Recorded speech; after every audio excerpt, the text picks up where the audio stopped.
Hey, Mr. Babe. Good evening, Mrs. Babe. Welcome to Right This Way. Um, Before we get into our hot topic of this podcast, how do you feel your day went today? Well, I think I'm still vibing off of the the trick or treating that we did. I thought it was really fun. Okay. Yeah, I think it was. I think that place is like. I told someone at work. I think it was the cleaning person. They're like, "Hey, what are you gonna do?" And I'm like, "Oh, we're gonna go trick or treating." And it's like, oh, really? It's kind of like, I was sitting there thinking, like, I get it, right? And, but, like, I don't even think in that big community that you really need to have any kids to go. It looks, and it's like going to Disneyland or Knott's Berry Farm or Legoland or something like that, Yeah. It was like a lot. There's like thousands of people. It was like a lines to get into just to get a piece of candy. No, I know. It was. So, and there's a lot of people that I think genuinely were having a good time. I think so. So, and then we went to the movies afterwards. So, you know, uh, I think I'm still vibing off of it. Obviously did a lot today, but yeah, I think it was good. I think it Huh. was good. Yeah. So what do you want to talk about tonight, Mrs. Babe? Well, we're going to talk about what you touched on when we were finishing our last episode. You were mentioning about how your life at work versus your life at home and how you were trying to find a way to incorporate or bring them together. And so I was just wondering your I thoughts because you're talking about, I hooked myself, huh? Yeah. I thought as soon as I said that, I was like, okay, cool. That'll be featured like 2 or 3 episodes or 4 episodes later as like maybe someone that was listening was like, "Oh yeah, they were bringing that up." But no, Mrs. Babe, we got to hit that subject right away. So, uh yeah, um how do you feel when it comes to you know, being who you are, at home versus at work? Do you feel that you're a different person like required by the company for you to be a different person? well, I am more reserved um, at work. However, I think once a person gets to know who I am, I don't. They can see past the way I am at work. But home life, I am probably I am at my true authentic self, which is an introvert at heart, which I prefer to be on my couch and do absolutely nothing. That is, I am sociably awkward. That's why I don't do parties and things because I just feel out of place and uncomfortable. Even at work. So, like at work, I have to be somebody different. So, a lot of times I have to go out of my comfort zone and I have to um put this persona on per se. But I only have to be that way when I have to interact with somebody. So I have to use it as a light switch kind of a thing. It's on and off. Well, I think um okay. So there was the job that you had before we moved. I mean, like that long Mm-hmm. term one, right? And so I personally think that you're possibly not who you were at home. And so, yeah, I would figure when you go home, you're tired, you want to, you have to do some things, and want to rest, and it might be an introvert, extrovert, but I'm just saying, like who you are, like when you like speak up, like at the house, we're like, this is my. It's basically like the value statements, right? This is how I feel about this. This is how I feel about that, right? Mm-hmm. And I feel like when you're at that place, it was like perhaps because I didn't work there, obviously, it seemed like you weren't able to be exactly right who you wanted to be.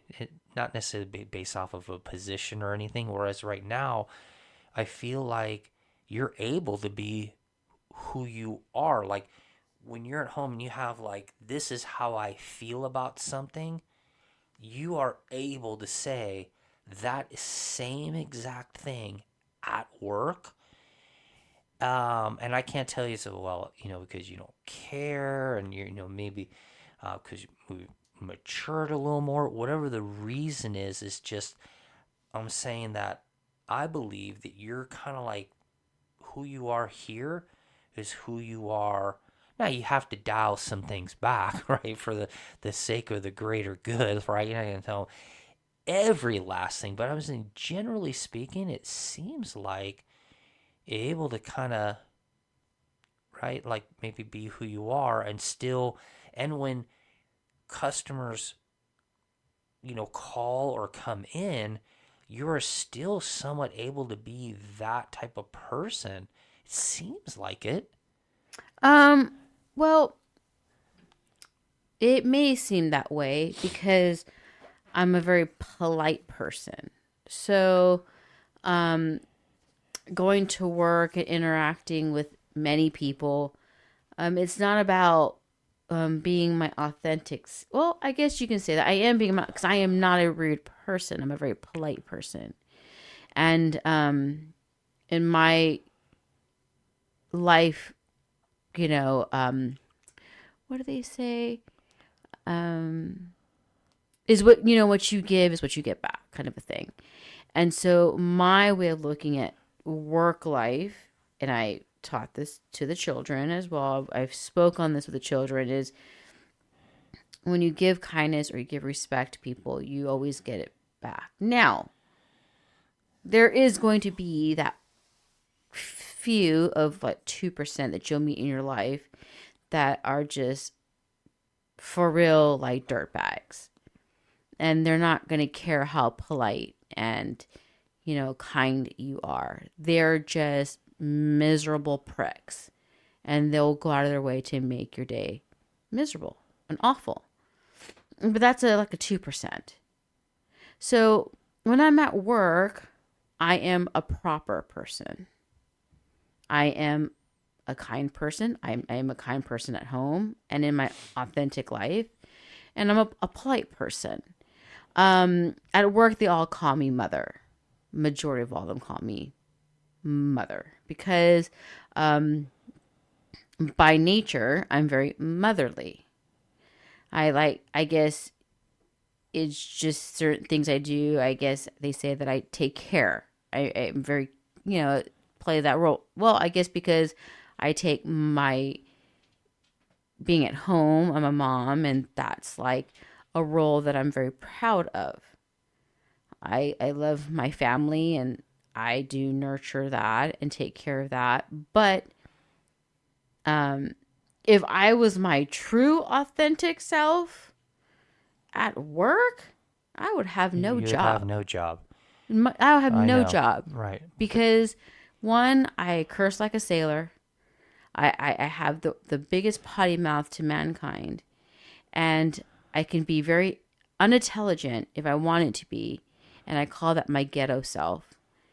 And I will tell you exactly how I feel at that moment with no reservation about how you feel after I tell you how I Right, feel. and that's not even when you're about to lose it. Yeah, that's not even when I'm about to like when I always say I'm gonna have my karate chop you in the throat moment. Yeah. So I mean, and I get those moments still where I feel like I want to karate chop somebody in the throat. Everybody gets those moments, but I never react like I used to when I was younger. That comes to being older and wiser, and I would hope that everyone, as you get older and wiser, you learn not to pop off as easily. And I now I will admit, I have popped off on people, not at work or anything, but just in like day to day life, being out and about in the public, I have popped off because there's just certain things I cannot tolerate, and I don't care if it's to a complete stranger. When I find you being completely rude and an a hole, I will pop off on you. Yes, I know that. Now, I find it interesting that um, I have not witnessed any of that. You have told me several stories of that, and these are not like 20 years ago. This is like in the last, 4 years. Okay, there's been several experiences or situations, and I'm like, wow, but none of those have happened when I'm with you. And so I do believe there's Well, that thing. I do think that um, I don't know if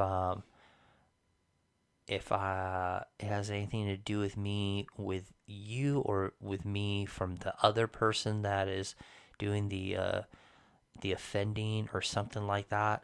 I don't know, but it just somehow doesn't seem to happen. As a matter of fact, I think you've been the voice of reason when I felt like going to the next maybe level, and you're like, oh, Mr. Babe, don't do that. That's just not worth it. But then, you know what I mean? It's like, right?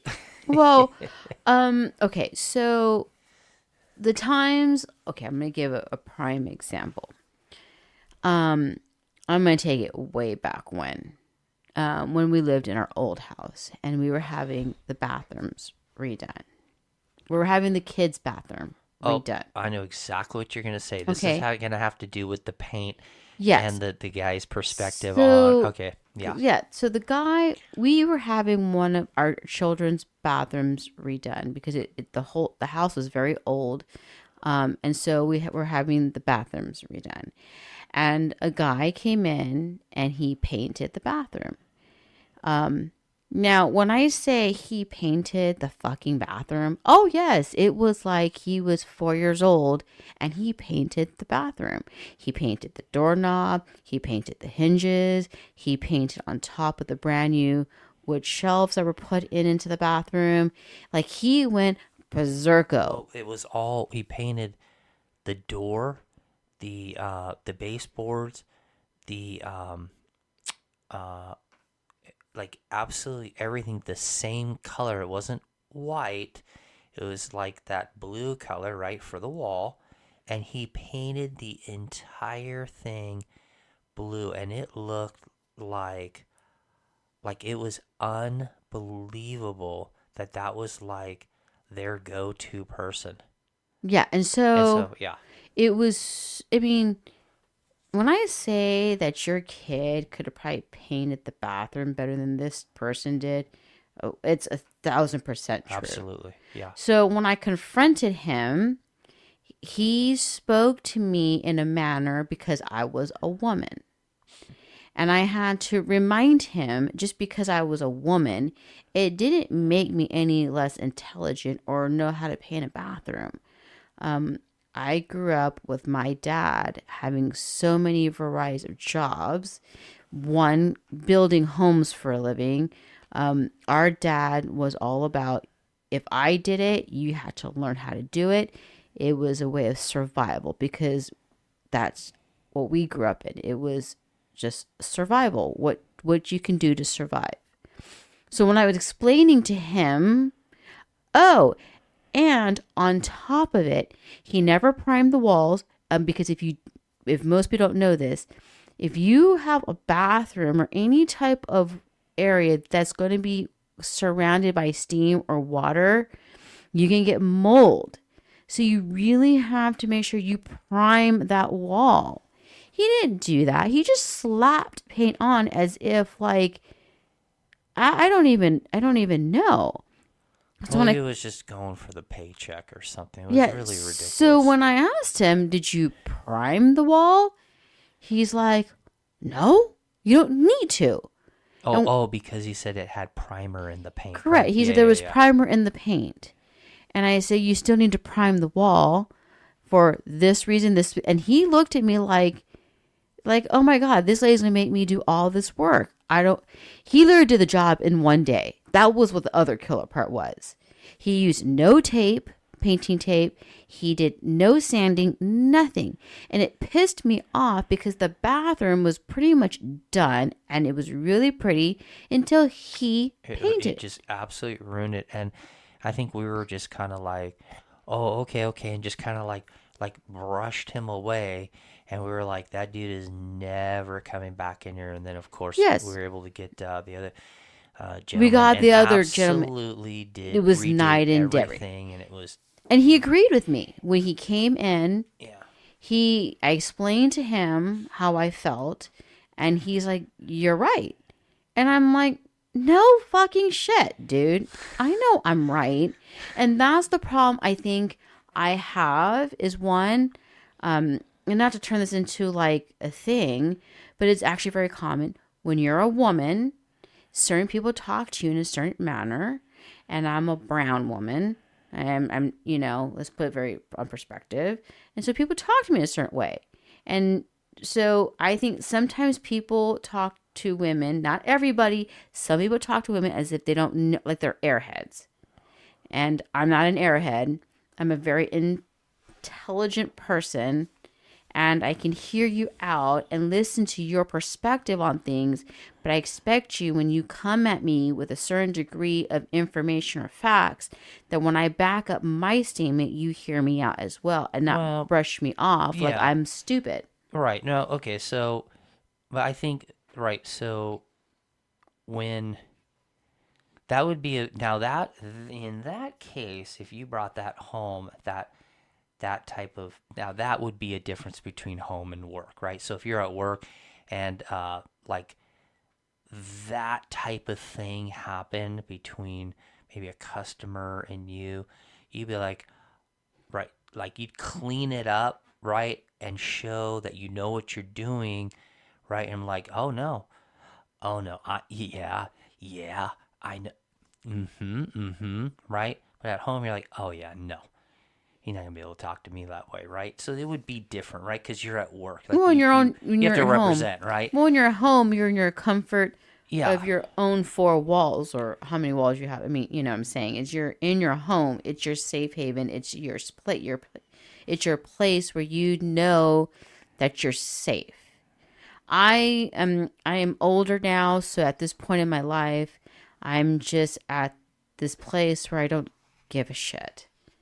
So if you're gonna pop off on me, or if I feel that you're gonna pop off some in front of me that I totally don't even understand why you started something, and that person's not gonna defend themselves, I will interject and put myself in the middle of something because well, this morning you said like that very thing happened, right? Right when you got to work. oh yes, I was But yelled at.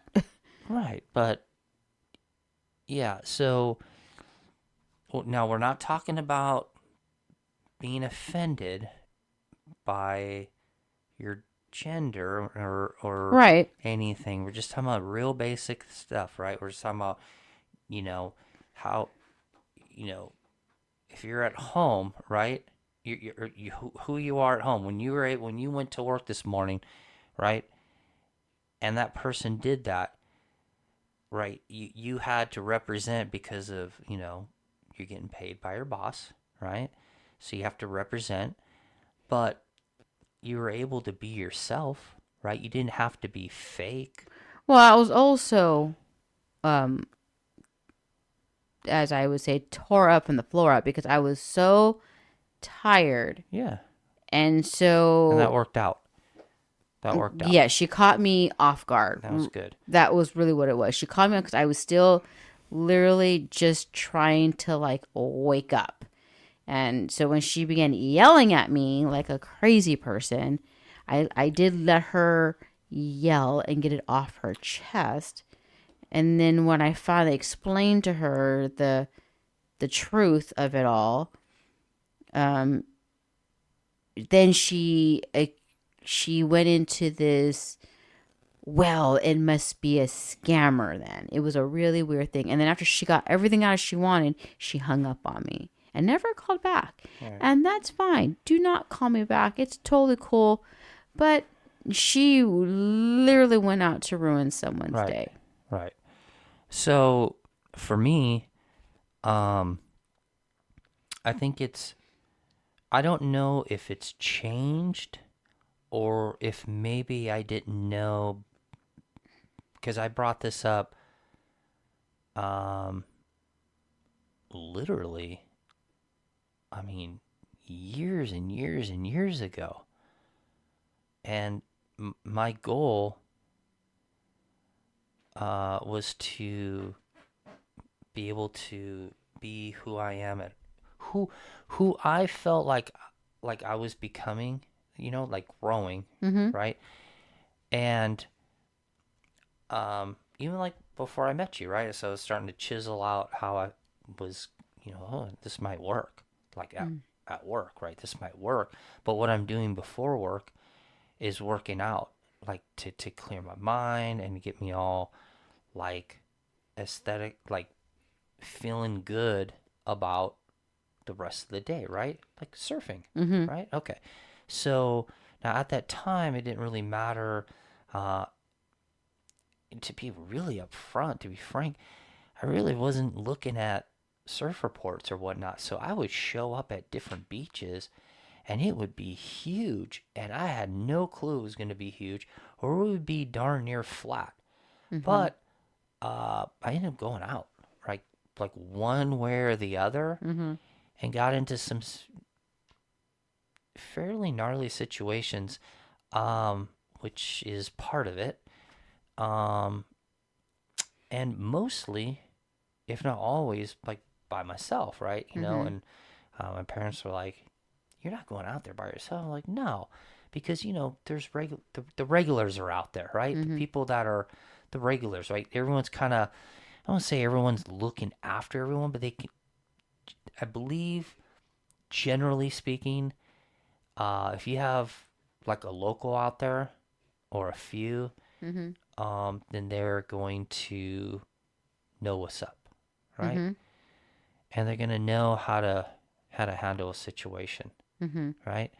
So, these would be like 7 o'clock in the morning sessions, and then getting to work at 9 or getting to work at 1, depending on the shift.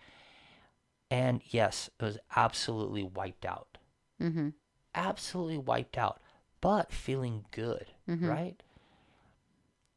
And going into work, and now I have to sell. And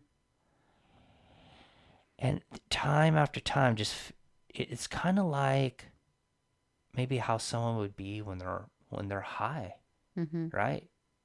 Just like, huh? Right? Like not like a complete space cadet, but just kind of like, and not there, but just kind of like, okay, or I guess guess it hasn't sunk in.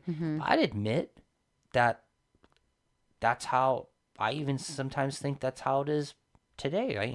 Like you're like, Miss Babe, you know what I mean? And I'm like, yeah, no, I get that, because I'm trying to think it through, and but that would ruin my vibe basically once I got to work, right? I would try to go up to customers and I'm like, hey, what's going on? This and that, boom, boom, boom. What are we trying to do? And it's like, but in that way, like it's not as salesy, right? But I didn't want to be salesy. I knew that was the job, but I felt fake. Right. right? I really struggled with that for many years. I didn't want to be fake. And the Mm-hmm. more I served, the less fake I was. And so I tried to do my job and not be fake. And unfortunately, you know, I was not fake in once I was trying to get them to get to know me real quick, like real quick, getting to Mm-hmm. know them, they and kind of vibing off me, trying to get to know them, so they kind of get a quick trust factor, right? Mm-hmm. And I felt like I did a pretty good job, but now I had to convey what the higher ups wanted, Mm-hmm. which they didn't really give you all the details. So it Right. made the job really difficult when you're trying to like sell, ultimately sell and close the deals. So, um, I struggled with that. Mm-hmm. And so that was my goal. I was like, well, how can I figure out how to be that person while doing it? Mm-hmm. How can I do it? And then is that going to equal success, right? Well, and I'm like, okay, well, at the end of the day, it's a job, right? Yep. They're paying you to do a job, right? So you can't really be yourself. But like now, when I look at it, like super fast forward to now, I look at it like, well, what is it like? Right? Was it ever really fake? You know, cuz before I was a manager, Mm-hmm. it was kind of like explain to me that you have to put on a show, Mm-hmm. okay? I always refer to like the lot Las Vegas, right? You're going to go there for the show. The Mm-hmm. lights, the glitz, the glamour.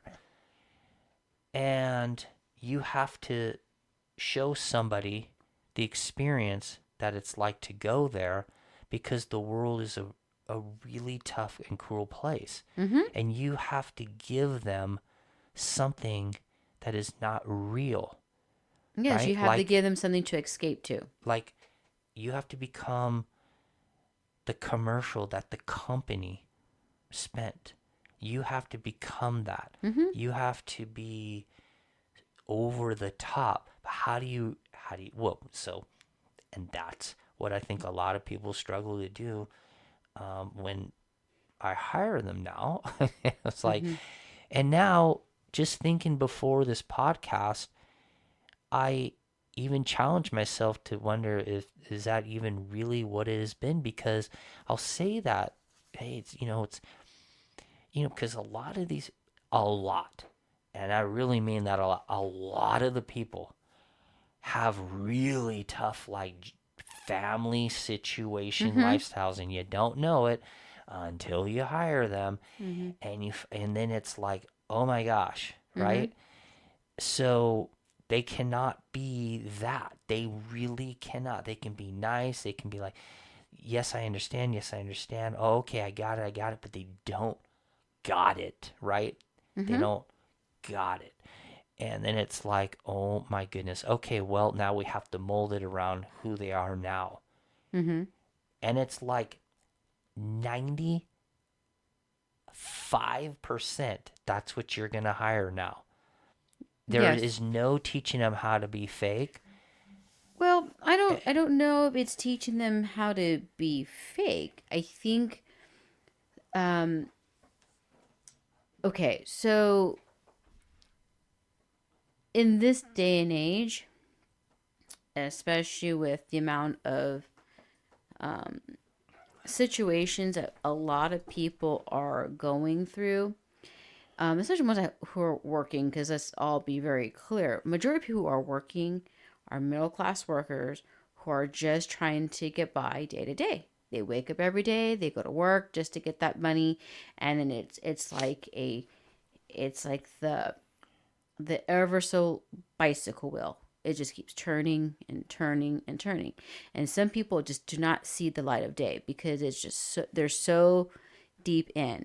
So instead of you telling them to be fake, they they actually, because they're going through something so hard, they have the best tool in their box. They're human.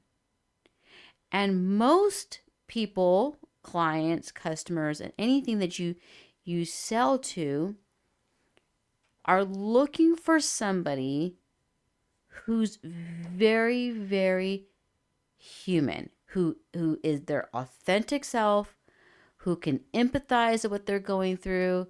And when a person is so real by just sharing a very small tidbit of their real life, you will see how much they would have in common to the clientele. It's a niche. Instead of having them be fake, they should really think about that one thing in their life that they would think they could share with a customer. And but the trick is, you can't just share it like to every person. You have to feel it. You have to know. But that's where selling is different.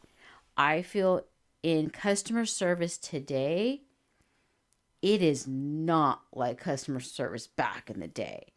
I feel like when you went to get customer service in the car business, anywhere that you're buying something with such high commodity, anything, furniture, beds, housing, anything that had high commodity, you bought something, people really went out of their way to jump through hoops to have you buy something.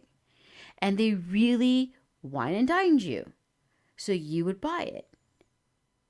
Nowadays, there is none of that.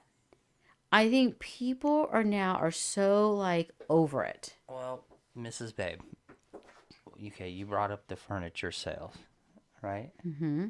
Okay, so let me give you an example, right? There's been times where we've gone Mm-hmm. to look at furniture, Mm-hmm. and then so, and now here I am talking about being one way when you're at home versus one way at work, right? So here it comes, right? We're terrible on furniture stores, by the What way. do we want now when we go out? We want, okay. Oh, I know what I want. Okay, so let's say we're looking at something and someone starts talking to us, right? Mm-hmm. I don't want them to be real about something that's going on in their life, because we've gotten that before, where all of a sudden someone's like, "Oh yeah, that one's not very nice," and they'll tell you something that the company doesn't want.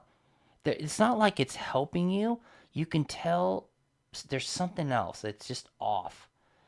And you're like, wow, why did you even say that? That's either an untrained person or they're just going off the reservation, Mm-hmm. right? And you're like, okay, now I really don't want to buy from this person, or that they just showed us, like, I'm looking for a professional. Yeah, but I don't mean like, okay, when I tell you you share a tidbit about yourself, I'm not telling you to share like a horrific like thing. You can like, okay, for example, you could probably relate to this now because you're a dad. So if you see, let's say you have a client that comes in with children, at that point, you'll be able to relate to that family because you have children. And I'm sure you can come out of your toolbox and you would say something that's very relatable, something to get a chuckle out of them. I did that. I do it all the time. It's not it's it's the value of what you say. Because most people want to know that when you're selling them something with such high commodity, because they're giving you their hard working money. One, they do want customer service. They want to know that they came in, you answered all their questions, you're with them from beginning to end, and they were well taken care of, as well as They felt comfortable with you. And most people can feel out when they're comfortable with you because you gave them a little piece of yourself. It doesn't have to be bad. It's just something relatable, something very simple. Correct. Now I'm still trying to circle back to the original thing that I was trying to talk about, and now the second thing, and I just brought up another thing, so I'm most likely never going to get it out. Okay, because you are bringing up very good points, but it, and I knew this was going to be a very difficult subject, especially with me trying to explain it. My perspective of it. But you're right. But look at what you just said, right? You have the it factor. You are able to see a process and be above the general. You would you would exceed somebody's expectations just by the way you explained how you visualize the process. And that's great, right? Now, when I say fake, okay, I will hold truth. Okay, so anywhere we go, anytime we go to work, right? Okay, I guess the best way I can explain it is this. I'm just going to go back to surfing, okay? Because I surf and you don't, right? I don't like sand. Right. So, when I'm thinking I'm going real deep into this, right? Because it's something that meant a lot to me. And I don't know if I think about it that much anymore, but just, we were talking at the end of the last podcast, right? And it started to open up these old doors, and I'm just wondering, where did I go with all this, right? Did I ever have an answer? Did I achieve that, right? Or did it change? So when you go to a surf shop, okay, and you meet that person that is working there, and you ask them a question, you will know right there with the answer that person they could be on their couch at the house. That is the same answer they would give you if you were at their house. They are not selling you anything. They're not going above and beyond, and like that they may meet or exceed based off their knowledge, but they're not trying to be something different than they are. Because the job doesn't require them to. And well, yes, it doesn't require them to, and also too. So what expectations. I'm trying to tell you is the job that when I met you, the job that I did, the job that I'm in the industry requires you, right? So when I'm like how I am right now, or how I'll be before I go to work tomorrow, is one way. But something will have to click in. Okay? It's called money. Well, yes. And it's because I'm going to have to be like extra. Okay? And so I think the reason why I'm bringing any of this up is because it's hard to stay motivated. Yeah. That's why. And so getting to where I think I've come up with my own answer. Okay. Which is, I think I figured it out. It's like this. When someone's going to come over to the house, right? Like a friend. Or let's say that one of the kids have an award ceremony for like their baseball, right? They're going to get an award, let's say, right? Not that happened, but let's just say, right? and now your family's going to come over, right? Because we're going to go to that awards thing, right? Mm-hmm. Now you're motivated, right? When they come over to the house, everyone's motivated, right? Maybe there's going to be like a barbecue before or after. I'm just saying, I'm just trying to set up the mindset.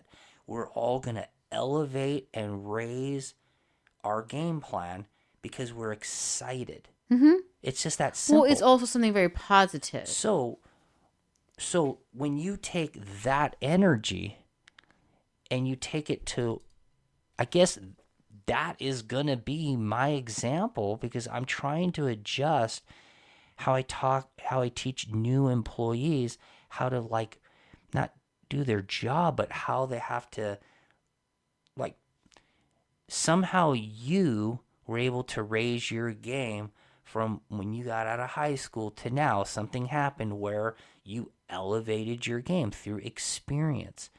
And some of the people that we're hiring, they don't have tons of experience, or they say they do, and it looks like it on paper, and they may do a pretty good job in the interview. And then, like, my interview wasn't that great. I was a lot different person. I still don't know how I got hired. Mm-hmm. And I don't think the position was that important back then. And then it took many, many years. Well, back then, your profession was, it's done a 360. Like back in the day, it was people were more motivated because they saw a number figure. I want to make this much money. There you go. It was all about money. And exactly. if I do A, B, C, D, and E, and if I keep to that same equation, and then I should make what I want. Okay, so now take it now forward till today, they can still in that profession make good money doing A, B, C, D, and E, but we're dealing with a time of people cutting corners.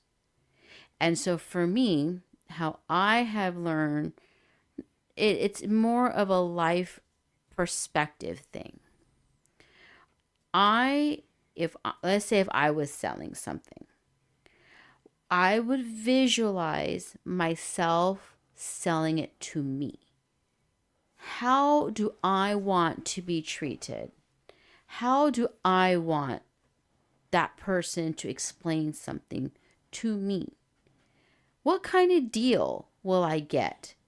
So for me, it's like, if they can't simply understand how you want them to be, then what they need to do is pretend that their clientele is themselves. How would you treat yourself in this moment if you were sitting across the table from your own self? Or a family member, your parent, your dad, your sister. How would you treat them as your clientele?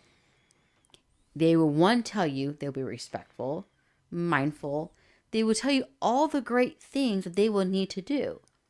The whole point is, how are they going to learn to, duplicate that on a daily basis? And that's the hardest thing in life, I think, for yourself, for me, for anybody who works in our profession, is when you're working with a lot of people, you're constantly giving a little piece of yourself. And then when you come home, you feel like a tractor has just ran you over, because for 8, 10, 12 hours plus, you're constantly not just giving yourself to the clientele, you're also giving yourself up to your own employees, because you have to not only make sure your clientele is happy, you got to make sure that your employees are right. Exactly. So Now, you're tired. Okay. Totally. Mm-hmm. Why? Because you've been fake all day, right? And that's the truth. You know, when you go and order something from someone, they're being fake, right? When you go and do the drive-through at the coffee place, or you go up there and you know they have to keep saying the same thing, or you go get that burger, whatever. Everyone's acting fake because that's what is required to do, unless you're in a job where it's all about your being okay. So I want to say this. I don't want to say smart.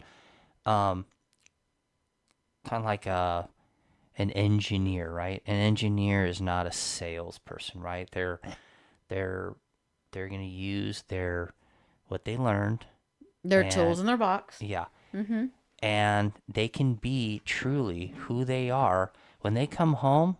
They are exactly the way they were when they came back from work or to work from home. Exactly the same Yes. person. They actually talk the same. They the stories, the speed, the way the speed of their speech is the same. When you and I talk to each other, we're one way. When I go to work, we have to speed it up. We have to rise above and whatnot, right? It's now you're not really selling, but you are doing what it's like sales are doing. The people at fast food places, right? Or at coffee places, at restaurants, they have to they can't just okay, hey, how you doing? What do you want? Right? When you see that in a movie, when you see the old lady go, hey, so you're gonna have the steak and the potatoes, right? And you're like, well, can I see a menu? No, no, no. Everyone here come and get the steak and potatoes. Well, I think I'm gonna get the steak and potatoes. It's funny, right? Because that person is coming from a real small, local, Well, yes, small small town town. place and being real, right? And it works, right? And you're like, you laugh, but you're like, wow, that's great, right? Why was I laughing? Because it's awesome. That's why. Because we are using so much energy to not now.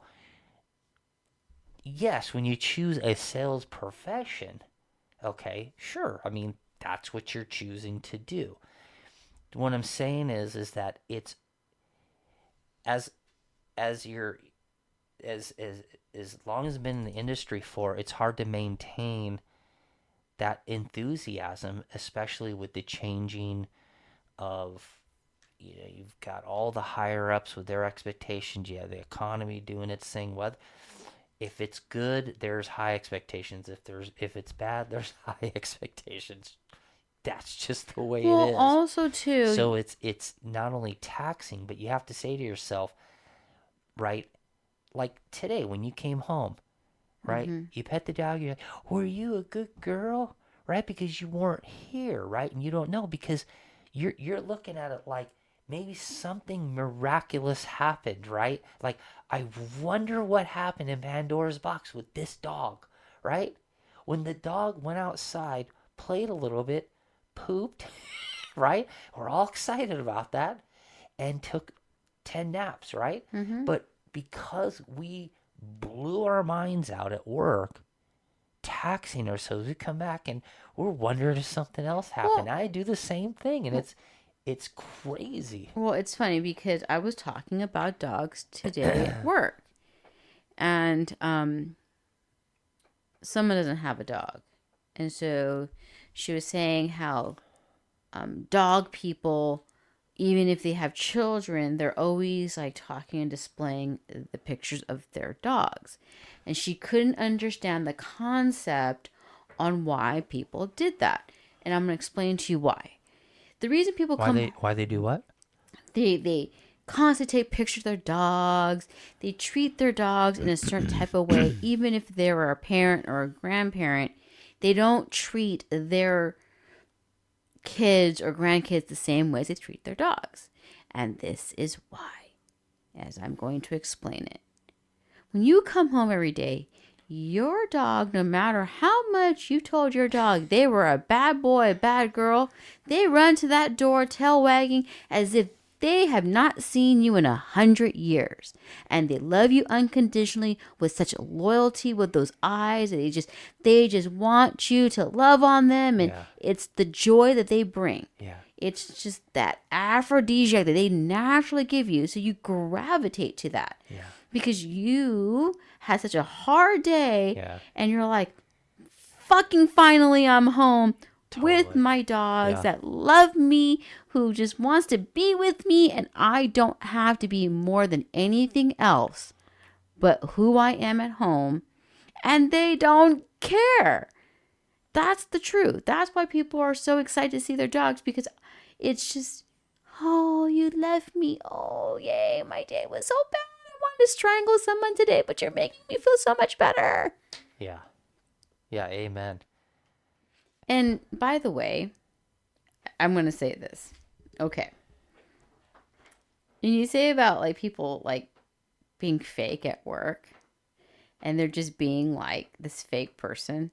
Let me tell you something. Teenagers at ice cream shops are not being fake as hell. Those teenagers are running around in ice cream shops talking about God knows what in front of Tom, Dick, or Harry, and have no fucks given about who hears what, and could care less about anything. And it's because why? They're scooping ice cream, and they're just trying to make a little side cash to go later on down the street to go buy burgers with their friends and shit the breeze. I'm telling you, they're like I think like they think they're living their best life, and when we're all staring at them like, bro, why is it taking you 20 minutes just for giving me 2 damn scoops of ice cream? Like, let's move this along. Well, But that comes with you're being right less about it. mature. You're right about that. That is true. They're And just not mature. We witnessed that at the ice cream shop a month or two ago, right? But so like like I think on the last episode, I was telling you that like when someone meets me at work, right, or people I work with, they're like, "Wow, you serve? Like, wow, I would just never guess." I go, "Yeah, I know. Isn't that crazy? Isn't that crazy? I get it, right?" Or if I say, I play basketball, yeah, okay, yeah, whatever. But then, like I said, if I'm doing those things, if someone were to go, like, what do you do? Oh yeah, this is what I do. Be like, no way. Like when I'm running errands and stuff, The tables turn. I like levitate over my body in a situation like when I go into the stores or whatnot, and I'm like watching myself. I already know I look like a total burnout. Okay, and I'm like, there's no way that anyone would think that like I do what I do, right? I mean, it's not like rocket science, but it's like it is very. It's like there's just no way, right? And so I guess the reason why I brought up some of these things, and I'm kind of a stickler on this one, is because I don't know if it's karma, okay, or what it is, but when you go surf, okay, Mother Nature has this funny way of slapping you for something that you did. Okay? And I mean like oh, and to the point where you're like, oh, okay, yeah, I deserve that. Okay, it's gonna be one of those sessions. Oh, I forgot. This is payback time. So when it was happening over the years, you're like, wow, I'm just not dialed in. I haven't gone surfing in a while, and like, what's going on? Or you could have been in a groove, and you're like, dude, what's going on? Or you got whacked by a wave, got hit by your own board, something, and you're like, what happened? And all of a sudden you're like, oh yeah, that's right. I went out of my element, right? The element of cool, right? Cool, calm, and collective. And you were a total spaz at work, right? You made a mistake at work, and then you tried to make a big deal about it, right? Or you got caught in someone else's riffraff, right? This is,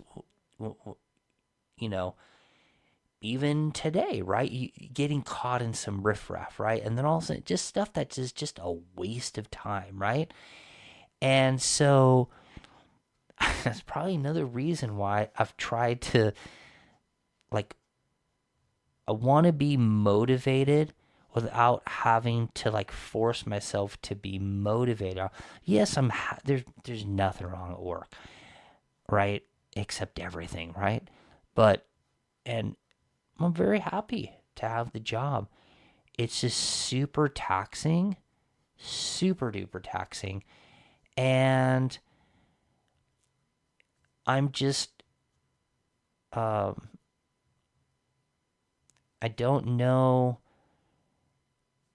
still how to blend because it's so taxing that by the time I want to go surf, I feel like I need a couple days off before I can have the first session, as opposed to, remember, like, the first sign of a day off, boom, surfing the next day, right? Mm-hmm. And then what did I get done for the whole day? Nothing. Like, absolutely nothing, right? Mm-hmm. This is like always this weird sacrifice. So it's still today, um, trying to figure out how to get more wave time, but there's so many things that we have to get done here, right? And then I think it's just over the last, now I've been saying years and years about every example. I would say the last 1 year Mm-hmm. that I really recognized that it's right. It was surf, work, and then you, right? When I Mm-hmm. first met you, right? Mm-hmm. It was surf, work, and then you, right? And then that has now changed, right? Over the years. And then it was like, it was surf, you, and then work, right?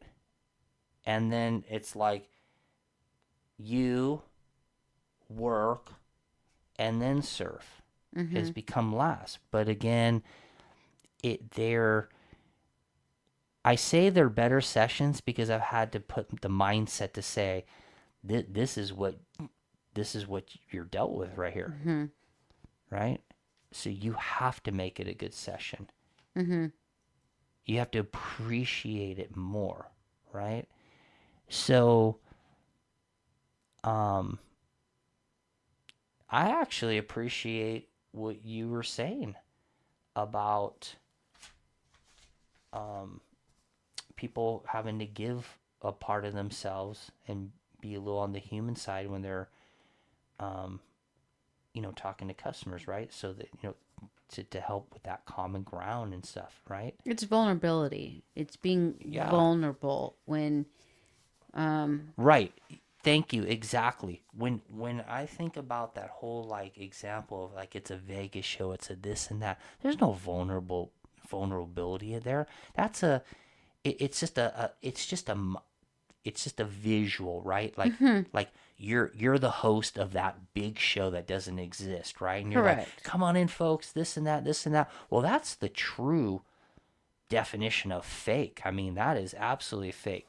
The part where a customer comes in and your mindset is, "Hey, this is part of the extended family coming in.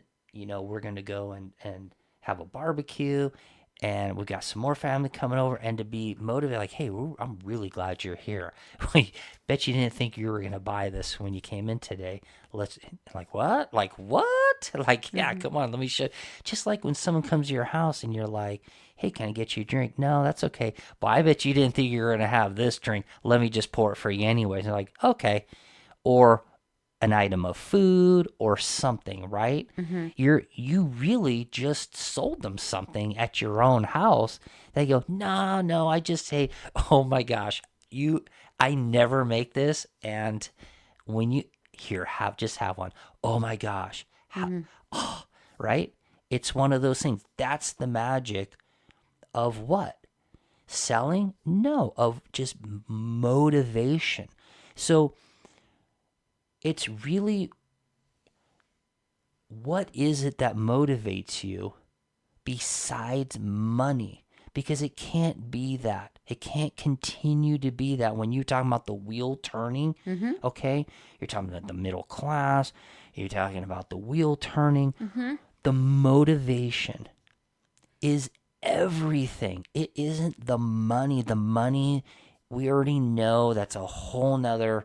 Well, it could be. That's a whole nother thing. It could be It's different just, things. It just depends on the person, on the motivation. Like you can have a person that sits there and like, I want my kid to do these things, so I need to do these things at work or whatever. It's not always money. It is for the majority. It is money because we're in a time where money is everything. You need money to survive. You need money for this, and with inflation so high and everything, I think people are just at this place where I gotta make money. So I say it's like the hamster wheel. Like most people are the hamster and they're on that wheel just running along. But honestly, look, I'm struggling all on my own because I went from like being tired at one job to still being tired at another job. And it's a different type of tired. Like I sit there, I'm like, okay, well now I can do this. I can't do any of that.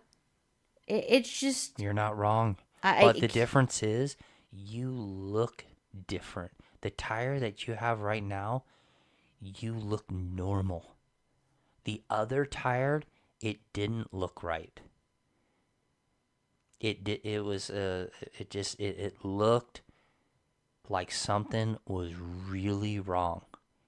Like, for us to be doing this right now at this moment is like, I can't even believe we're just doing this right now based off of the day, the time, the no rest and everything, and from what we did last night, right?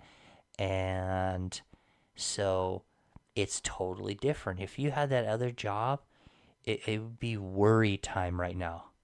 It'd be worry time. Well, like I said, it was two different types of tired. And also too, I mean, I can't, at my old job, it was more of a physical, it was more physical, and this is a mentally challenging, different type of job. So the two are ways completely different. They're two different things. And at the bitter end of my last job, I'm still going through it, but I went through some major health challenges that didn't help my physical part of my job. And so now that I feel like now that I was in that dark tunnel for a while, and I'm starting to see the light and things are looking better every day, that has probably made it much easier. Mrs. Baby, you look amazing every day. Oh, well, thank you, Mr. Baby. Okay. So... Wait, can I tell? Okay, I'm going to tell this story. Only because you brought up something. Okay. Okay. So you brought up, like, when you go, like, when you're out in public and you tell people, like, what type of work you do, and people are like, no way. You told that, like, that, how you levitate over your body, and you're like, that kind of thing. Okay, so I'm going to tell this story. So, I worked at this one job where you were able to rent things for free. It wasn't like renting. It was like you were borrowing and you had to bring it back. Okay. So, you went to pick it up. I had scheduled it for you to pick it up because we were using it for our backyard. And you went to pick it up. At the time, I think we had the Ridgeline. And you went to pick it up. And you were in your work clothes. Your total work clothes. You picked up the stuff. And then you have to bring it back. So after whatever you did it with, you have to bring it back in a certain time period. So then you brought it back. But then this time you brought it back in your regular clothes because you were off that day. Mm-hmm. And I remember this. I can remember it to like the time, the everything. So I get a call to my office and they're like, "Hey, really? Like, how can you do that at work? Like, that's like so like rude." I'm like, "What are you talking about?" They go, "Really? You're having your side piece come bring back your stuff when you had your husband pick it up?" And I go, "What are you talking about? That was my..." "No, the person who dropped it off looked nothing like your husband." And I'm like, "Dude, no, it's the same person." They're like, "No, you're totally cheating on your husband. And that was really rude of you to have him deliver the stuff back." So you are different in terms of when you go to work, you put your this like it's like a look. You can see it. It's your face changes. Because you know what you have to do at work. But when you're at home, you're very relaxed in who you are supposed to be. You nap, you do whatever things you enjoy, plants or whatever. So you're more relaxed. Mm-hmm. Hence why they thought I had a side piece when the whole time the side piece was my husband. Hey. So I just thought that was. And number 2, before all you beach lovers out there saying, "Oh, she doesn't like the beach and she just put her feet in the sand," because I said I didn't like sand. It's a sensory issue. I have sensory problems when it comes to sand on my feet. And What did you call it? You call it cat litter. I call it cat litter. Cat litter. Because when I put my, now he can vouch for me that I do go to the beach with our family. Yeah, whenever they're When like, I- "Hey, do you want to go?" You're like, "Okay." When I have to do it because it's family time. Yeah. It's not that in my sensory goes away. I'm still crawling in my skin, Yeah. but I just suck it up. I've been like this. You do it for me. Yes. Yeah. I've been like this since I was a baby. I don't like sand. I feel like I'm dirty. Like I'm covered in this white powdery film. And you all know when you stick your damn foot in that sand, your foot does not come out looking like clean. It comes out looking powdery white and disgusting. And all I can think about is how many cats have walked through that sand. Dig, dig, dig, dig, dig. Yeah. Poop, pee. Scoop, scoop, scoop. Pat. Or seagulls. Seagulls? Yeah. What do seagulls do? Poop? Oh, well, yeah, all birds. Well, yeah. Yeah, poop on I the... think you're gonna see a seagull at the beach before you see a kitty cat. Or a pelican. Okay. Well, yeah. Okay. Or a dog. Dogs poop in the sand all the time. Amen. Okay, so it's like one big litter box for animals. So nasty. Yeah. Yeah. Hey, let's bury you in the sand. Which my dad did when I was like 5 years old, and then had the nerve, when we had Polaroid, took a damn Polaroid picture of me screaming, crying, Yeah. because I was covered in sand. So y'all don't get, y'all beach lovers, I'm not saying I hate the beach, because I will go to the beach and sit in the back of our car and watch the sunset. I just have sensory issues. I have sensory issues at home. He knows it. There's certain days I can walk on our wood floors, and there's certain days I cannot, and I have to put my house shoes on. It's just a sensory thing. Yeah. So, I guess like when I go to work, right? I think your relationship with, let's say in this case, because everyone has like a boss, right? So Everybody has Yeah, a boss. Unless so- you're an owner of a company, you still have a boss because you have to report to the banks. Just saying. yeah, good point. Like so for my boss, right? I've worked with him for a long time, and through a couple different locations, and like I don't think we say good morning to each other, but it's not like an awkward thing. It's just like I don't know. I think he's just happy when his door is unlocked or something. Like it just like we don't say what's up. It's just like you already know. You already know, right? Now, where am I going with this? His boss, okay, Mm-hmm. he'll come in and he's like, hey, how's it going? Oh, everything's awesome, right? Two different personalities, And then there you go. night and day. Okay, because when I woke up, I wasn't feeling as awesome as I am saying the words. The words are they're like hollow cavities, right? It's hollow. Mm-hmm. My words are hollow. There's nothing substantive within those words. Like, yes, everything's awesome. Yeah, we're boom, boom, boom, boom, boom. Okay, well, I didn't do that with my boss. He deserves to be talked to that way. But I worked with him for a long time, and we're anything but disrespectful for each other. It's just like we don't need the BS, right? And that's the BS I'm talking about. That is truly Well, the his fakeness. well, it's not his fakeness. His mentality is Well, they all have to make me more money. more money. So it's like,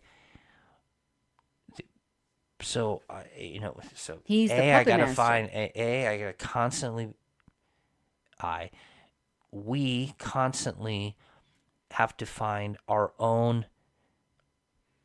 I don't want to necessarily say individual, but we all have to be motivated by something besides money, right? It's like, well, we can laugh about it. Well, sure, I don't want to be on the streets, so that's motivating. Okay, if I want to go to that level, okay, sure, but I mean, you gotta be motivated. What are you motivated? Well, I'm alive.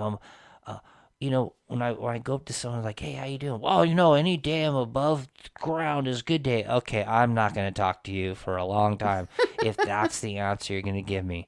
Okay, goodbye. Okay, like, come on, dude, really? So it's like, so motivation, and then the other one is that's the fake I'm talking about. Mm-hmm. Like, why don't I have to? Why are you even asking me? Okay, how I'm doing when I'm gonna give you that fake answer, right? Well, I tell you what, I'd love to tell you exactly how I'm doing. Okay, why don't you come down here and sit down and see what I'm doing all day? Okay, and you tell me if you want to ask me how I'm doing, because all I'm doing is working my ass off And for you. that's where I said That's the answer. That's where vulnerability comes in. And I think a lot of times when you're a higher up boss, You lose touch. You forgot what it's like to be humble. I think, and I think that's a very common thing. People lose to be humbled, and they become entitled. And I cannot stand an entitled person. That drives me like batshit crazy. Right. So if you're being real with what you do, okay, so you've chosen to let people know that you enjoy your family, you enjoy, your home, you're enjoying, right? Anything you can do to for, let's say, because you brought up family several times, okay, over the last couple of podcasts, okay, and you do things for yourself, okay, every weekend, okay. It's not every weekend, but it's not by choice. Well, exactly. Those are not things where it's like you're really doing something for yourself, right? So it's like, and that's why I think it's so. When you find something that you do for yourself, and then you go into work, and you've gotta be extra. Let's just call it extra. You're being real. You're able to be real, but you've got to elevate your game. Okay. Right? because that's the position. Okay? Otherwise, you can be a subordinate. Okay? So you're going to raise your game. Oh, but wait a minute. I am a subordinate, and I raise my game of that person that makes a lot more money. Well, okay. Which is, right? Now, what do? Do you stay in that position? Right? Well, it depends on when you were born and what your value system is. Because if you were born at a certain time, you have a certain value system, you're going to stick that job out till an opportunity. I'm seeing a lot of people, they come in and it's like 2 weeks into it, they're asking how you can become a manager. And I'm like, oh my gosh, you and I can't really say they'll never be a manager but it's like, dude, you don't have it. But that's okay. I think I was that way. So I go, well, I still You're need a manager. I need to support that. I need to support that question, although it's insane to be asking that. In that, I never asked that question. But yeah, so everything that you do at the home front, okay, everything you do, Mrs. Babe, at the job, okay, and then all of a sudden, your boss's boss comes in, and you have to be completely different. Oh, well, I deal with okay. But aren't you? I deal with the owner. You are, but you, with your value system, you're still being the same person. Yes, I'm You the are. same person. Okay, I took a guess. I didn't know. Okay. However, I have to watch certain signs. Okay, so my boss wants you to speak to her as if there is rainbows and sunshine every fucking day. Okay, fake. Where there's here we go. Butterflies flapping in the wind, and you're running in the flowers, and kind of like what is that movie? That musical where she's with the umbrella. My brain's not working. What about the Never-Ending Story? No, this is like when back in the day. Sound of Music? Is that what the movie's called? Sound of Music? Or the one where like they're doing the hills are alive. Okay. With the sound of you. Okay. When they're like running in the pastures, that's the shit she wants to visualize. Yeah. When she talks to you, whether it's in person or on the damn phone. So when she first called in and I answered the phones, her comment to me was, "You sound like sunshine. I love it." That's what I want. Yeah. Okay. Now, yeah, I'll fucking give you sunshine and rainbows all fucking day long as you make my paycheck nice and hefty. Because you and I had this conversation. You and I are two different types of people when it comes to work. I just go to work. There's no, I'm not there to make it my home. I'm not there for an attachment. Okay, this may sound really mean. I'm sorry if you guys think this is really mean. I go to work and it's just work, and then I come home. Now, over the years, I have made very close friends with selective people that I have worked with, but that's because I like to surround myself around the same type of mindful people. And when I know that all day you come to work and you give off that same fake laugh, or you tell the same jokes, or it's like, I know that you're just not the type of people that I would surround myself with, or in general in my regular home. If I can't picture you sitting on my couch and we're having a real like Mm. conversation, Mm-hmm. there's no attachment. I can just go to work and come home. It's very cut and dry. But that has taken many, many, many years for me to have built that type of skin. I Okay. Now just you were saying the difference between you and I. So well, where's the me part? you are more like you when you go to work, there is no like detachment. You go to work, you're there and you work longer hours than I do, but you give a lot of yourself, oh, across the board to many people. It's just not your employees you're giving yourself to.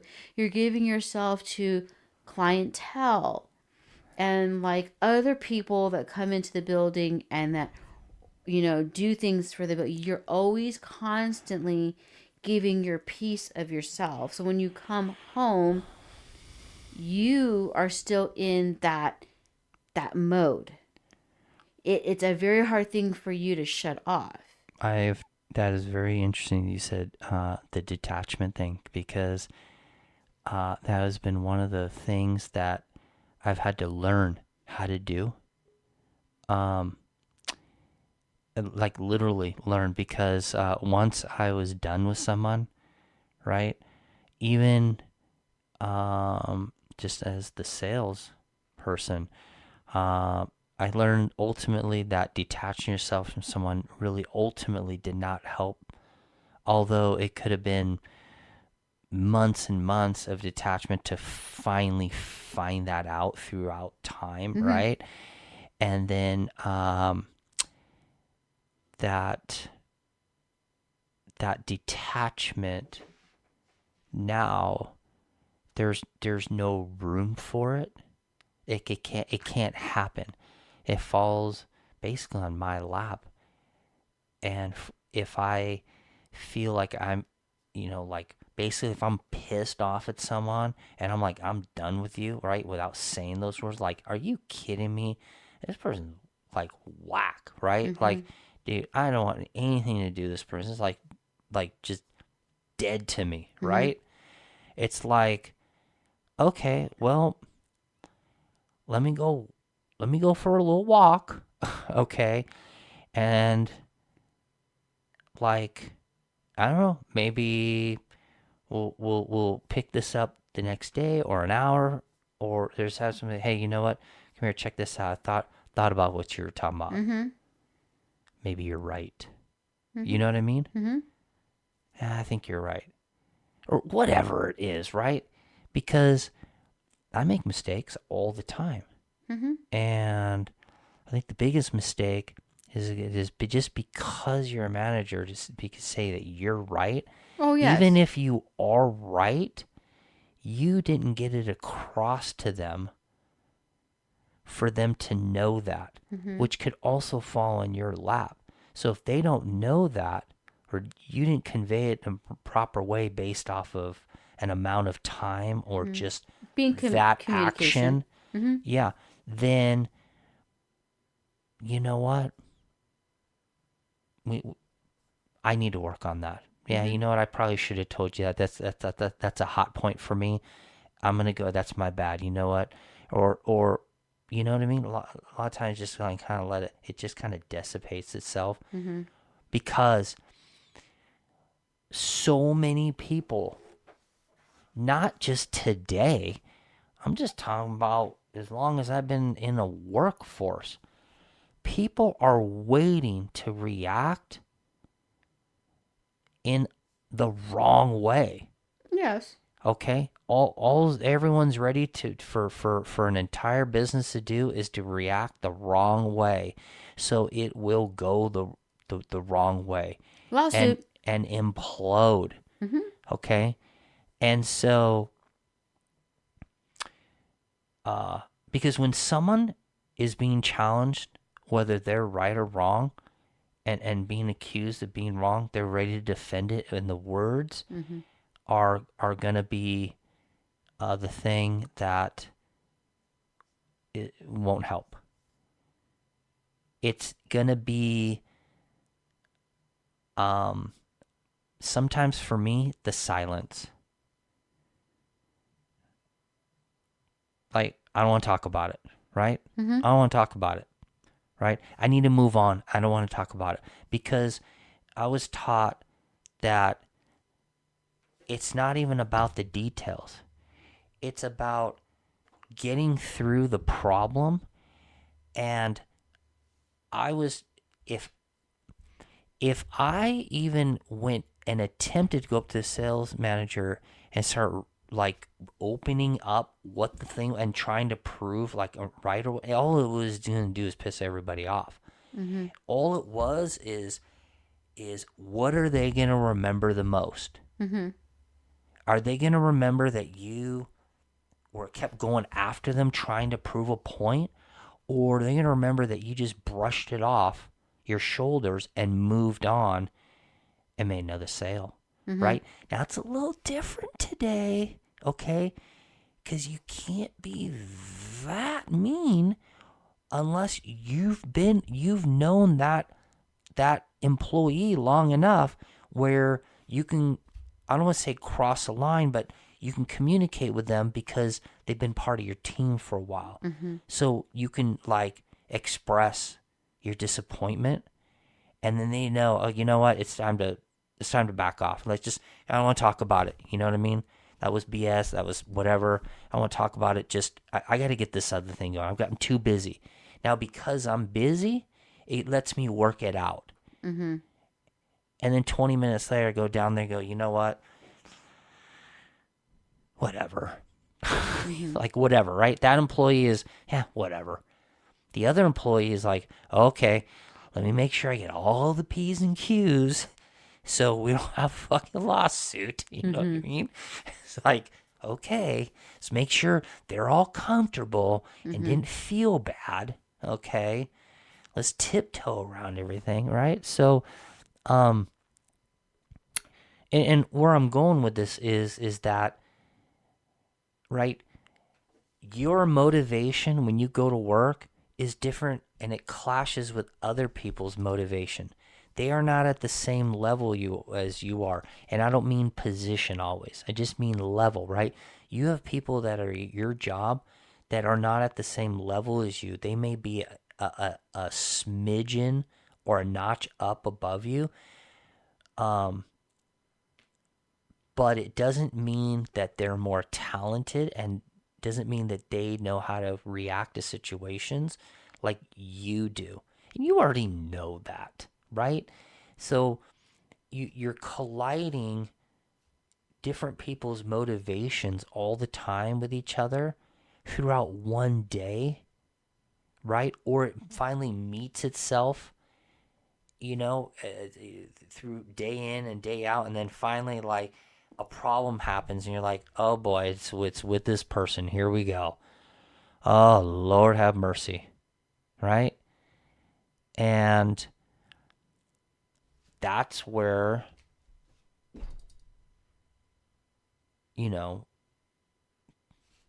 what are you going to do? Right? So when you're talking about you're away versus Your way. I can't excommunicate that person fully, only for a few moments, right? Well, And that I think has been a great thing for me to learn, because I've talked to you almost every single time those things where it didn't get handled or I handled a certain way, and then we've talked about it because you have a firm grip on how things are, just generally speaking. It doesn't seem to matter what the industry is, so that when I lean on you about what I did and you're like, yeah, I don't know if that was the right thing to do, it is very valuable to have you in that sense, not just as my partner. Like, you're really, really good at that and knowing, pretty much the subline as to didn't matter about the details. It's just like this happened and this happened, so it kind of means this. And it's pretty spot on. So it's I think it's made for a stronger campaign in this thing that we do, working to try to, my motivation seriously to better myself, not necessarily move up anymore, but it's just to better myself with the team. You know what I mean? Mm-hmm. I like the 80s Lakers. Okay? I like the Magic Johnson Lakers. I like the Kobe and Shaq's teams. Okay? I like to keep them to get these people as long as it can, right? And not by excommunicating them. Whereas for you, you're kind of cold-hearted. Yes, but that comes with lots. Okay. When I talk to others like you yourself or friends and they ask a question, I'm more level-headed when giving advice because I can see both sides and I can understand where each person's coming from. However, when it comes to myself, I have been through enough in my life to be able to sit there and say, I just don't have the time or the patience or to be bothered. So that's the one thing that my mom has always told me. I don't know, when I started doing this, like when I was like 17 years old. She goes, that is a major flaw in your life, is you're very cold-hearted. You just you can't you don't want to forgive even if that person has apologized. You move on and you're done with it. And yes, I would admit that's probably not like a best quality to have, but it's my way of safeguarding myself. Yeah. I've been through very extreme traumatic things in my life, and therapy along the way has no therapist has ever told me to do what I do. It's my own coping mechanism just in life in general. So if I feel, as an example, now I'm not just cutting you, like you and I meet and you say something, I'm like, done. I don't want anything to do with you. This is where I have been like talking to this person. We're not best friends, but we're close. And I see your pattern of you being not a great human being. And yeah, I will just cut you off. Because you already, I don't want to call it an end game, but you're kind of like, you already know based off that pattern what type of person they are. And you're like, I'm not going to get anything more than that. It's a dead end. So I'm just going to cut you off. Well, yes, and I don't need that negativity in my life. I don't need that. For me, as I tell my children on a daily basis, it's not the matter of how many friends you have. It's the valuable of the ones you do have. You can have one valuable, great friend who sees it through with you and understands who you are. And you understand that person, and there's no like stepping over the boundary to purposely like hurt that person because you know what you're doing. I would rather have one very like tight close friend than having 100 people, or as like all these kids these days, I need 1,000 TikTok. Like everyone's trying to be winning the popularity contest, and I have never been the popular girl, nor do I ever want to be the popular girl. I just want to live a quiet, happy life. No drama, no bullshit. And when you come to me and you're like nothing but drama and bullshit, I will pretty much tell you to your face, you know what? It was cool, but this is not working out. And I don't think we should just talk to each other anymore. And that's it. We're cool. Like, we can, like, pass by each other and be like, cool. But that's it. I can't be bothered with you. And everyone might say that's a really cold way of being, but that's my way. Now, you're probably saying, oh, you're hurting that other person. No, not really. Because if I was really hurting that person, they wouldn't be able to cope in life. They've moved on, did their own thing. People are much more resilient than you think they are. And it's a learning curve. When you treat people like dirt, or you do something or whatever it is you do to itch that person, you know what you're doing. You deep down know what you're doing. And just stop it. Because this bitch right here has no time for that crap. I don't have it. And my mom's like, you need to learn how to forgive. Do I really, though? I mean, I don't know. It depends on what the crime you did. Is it a forgivable one? I don't know. I have no idea. Are you rubbing your beard onto the mic? Oh my gosh. Speaking of time, it's probably time to go. Right This Way is moving on for the evening. This is what you're signing up for, is our ramblings, because we do this frequently. And so I'm going to leave it at this, Mr. Babe. Do not state what you want to talk about at the next one. Let's percolate that thought and come back to it for the next one. I know what I want to talk about now. Because you just talked about percolating. I'm thinking of coffee. You don't even drink coffee anymore. It's only been like, what, 5 weeks?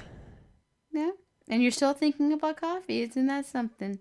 Oh, coffee's amazing. Then why did you give it up? You know what? Let's not get into this conversation. Because we'll start talking about coffee and tea and everything, and it'll be another hour of into that conversation. That should be just left for another time. Another episode.